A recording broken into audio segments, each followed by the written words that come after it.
most people are going to say go mechanical if you're riding ultra long distance races because you can fix it on the fly. Everyone's going to have a gear cable. Not many people are mechanically minded. I think the question you've got to ask yourself is, if you're using the group set, are you confident enough to be able to fix it yourself? If you're not, if it's tuned well, then you never have any dramas. You don't have to worry about it, you know, worry about the battery being flat when you wake up in the morning or things like that. So yeah, it'd be interesting to ride one, but just love the reliability. Love the cables. Yeah.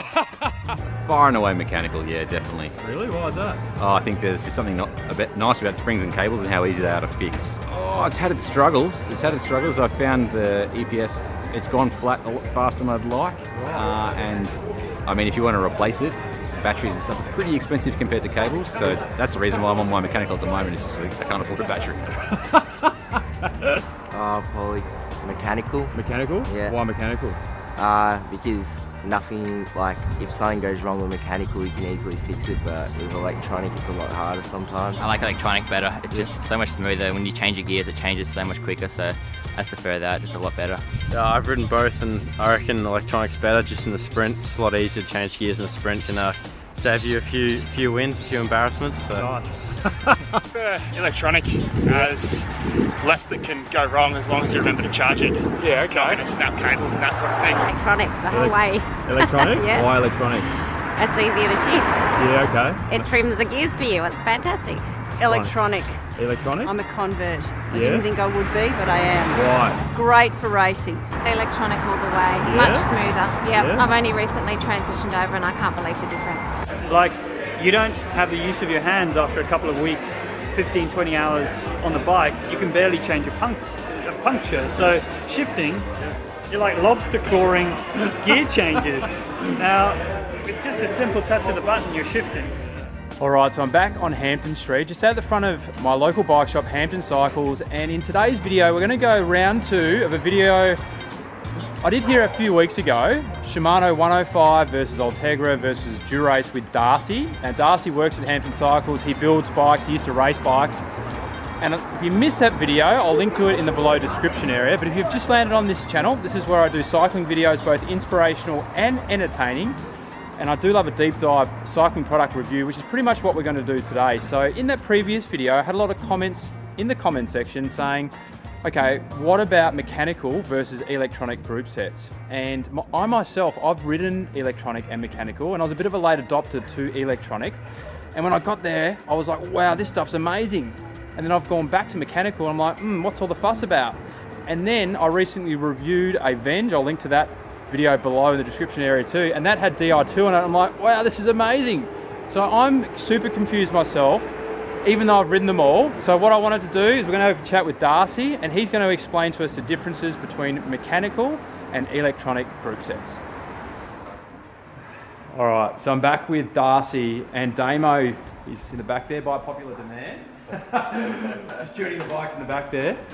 And today we're going to talk about the differences between mechanical and electronic group sets, and Darcy's got Ultegra bike here, so we're going to focus on the Ultegra 8000 series, and we're going to talk about the advantages mechanical has over electronic, and vice versa, the advantages electronic has over mechanical.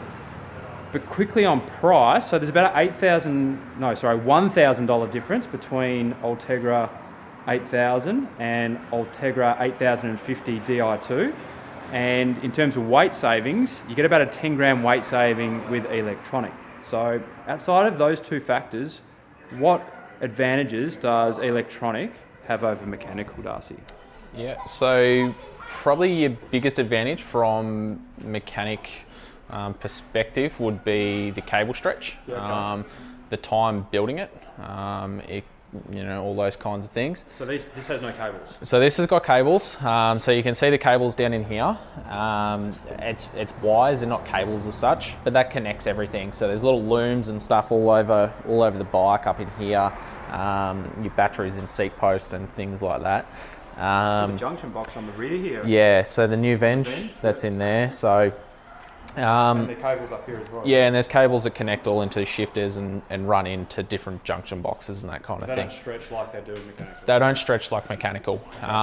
So say if you were to have your mechanical bike in for servicing at your local bike shop, and you know they put new gear cables through your bike and brake cables, etc.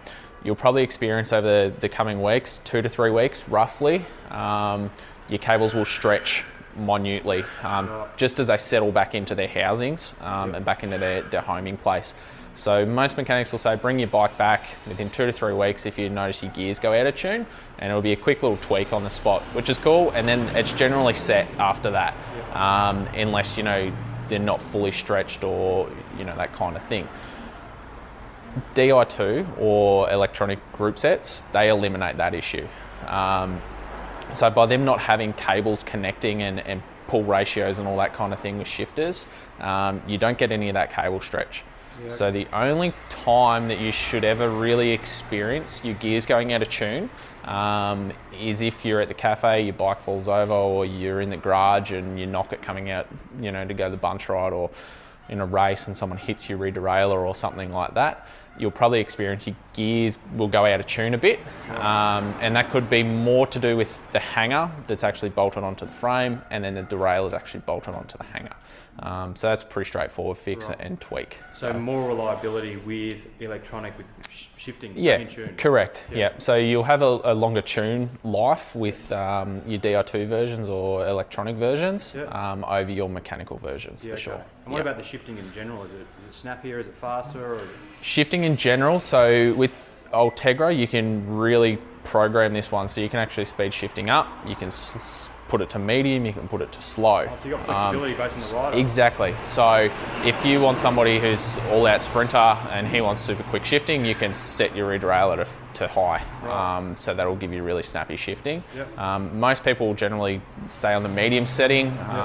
Some will even stay on the slow, but medium's generally where it's at and it's most comfortable going down. It's still quick, like it's still very quick. So yeah, there's plenty of programmability with DI versions. And you were showing me something before on the back here, how you can program up and so the derailleur shifts and it stays, it helps with longevity of the chain. Yeah, correct. So basically what this little guy here does, he's your main sort of control unit apart from your shifters. So with this, you can actually put the new Di2 into different tuning modes. That can quite often be here, can't it? Yeah, so on other bikes they'll have the little loom or junction box up in your handlebar here. Or even down here, I've seen. Yeah, some are down here. I think the Pinarellos and stuff, I've got them down in here. I think some of the Williers as well. But the Venge is... This one's here, my understanding, like how the pros, the mechanics hang out at the car, and they like want to play and tinker with stuff, and this is easy access for them. Yeah, it's an easier access point. It's also easier for charging because all your charging's done in through here. So it's your little charging port, etc. But probably to do more so with the gears, you can program this guy. So you can click this button twice, and that'll put you into semi-synchro. So semi-synchro basically allows you to stay into your big chainring and allow you to come up almost to the top and then it'll drop down. Okay. You can go into full synchro, which is another double tap, and that goes into full synchro. So what that'll do is it'll virtually, you want to go into your big chainring, before it'll allow you to go into your big chainring, it'll drop down 3 or 4 and then it'll go into your big chainring. And what that does is it eliminates cross-chaining, so you will get longevity out of your chain, your cassette, your chain rings and pulley wheels and stuff like that. So a lot of people, they will generally just go for the semi, which is the first setting in there, and then people that have raced for years, they'll always stay on full manual mode, I guess you can call it. So yeah, that's what they're trying to get across with their electronic systems, is that it is more programmable, it's more user friendly, and they're trying to make it more user friendly even from, I think it was 9 or 10 years ago from the old one. That was virtually just click the button, your derailleurs work. This one you can really program it all and do a lot more with it. Like anything, it all progresses over the years. So Yeah, so Okay. they're probably the main Main ones? ones. And so this versus mechanical, so what advantages would a mechanical group set have over this electronic one here? Okay. So say if you're... Obviously, price is one. Yeah, so price is one. Yep. Probably your biggest advantages and disadvantages is if you're out riding back a Burke, say, your batteries go flat, you're kind of stuck, you'll be pushing the dogs around. Whereas if you're out the back Burke again and your cable snaps in your shifter, in your mechanical version, you can actually adjust your stops with a screwdriver. Most people, if you're going on long rides and that kind of thing, you'll carry a little toolkit. Yep. So you can adjust your derailleur stops up, so you can put it back up into the middle cogs, etc. Yeah, okay. So there's a few things, and also with mechanical as well, your local, I think there's a couple up in around the Burke area? Yeah, the Burke area. They've generally got lawnmowers and bicycle mechanics and tyres and that kind of thing. Yeah. But they'll generally have a cable on hand that they can replace and put in. So, yeah. But some people just forget to charge their batteries as well, right? Yeah, and that's the other thing as well. So they're trying to eliminate it more with little Bluetooth modules that you can put into your wiring with your DIs and all that kind of stuff. Yeah. And then that will speak to your head unit, your Garmin or your Wahoo or whatever it may be. Yeah. So they're starting to do that as well. So we'll actually show battery life of your group set on your computer. Yeah. So they're starting to minimise it even more and more, that it's not a likelihood that it's going to happen. Probably the other disadvantage over your DI is if you get a little nick in your cable, you're going to have to take it to a bike shop, or if you're handy on the tools you can do it yourself, but you're going to have to run a new wire through there. Yeah. Once it's cut, it's done like a mechanical cable. Yeah. So yeah, there's disadvantages, but there's probably more gains, I would say, in going to an electronic group set for sure. Yeah. So I think after hearing all that, mechanical still is a very good group set. But if you can afford it, if you're on the fence and you've got the money, there's a lot of value in DI too. You're going to get more reliability, assuming you charge your batteries. You're going to get more durability, and it's going to give you a bit more flexibility. But for me, I'd be happy with either. I'll catch you in the next video.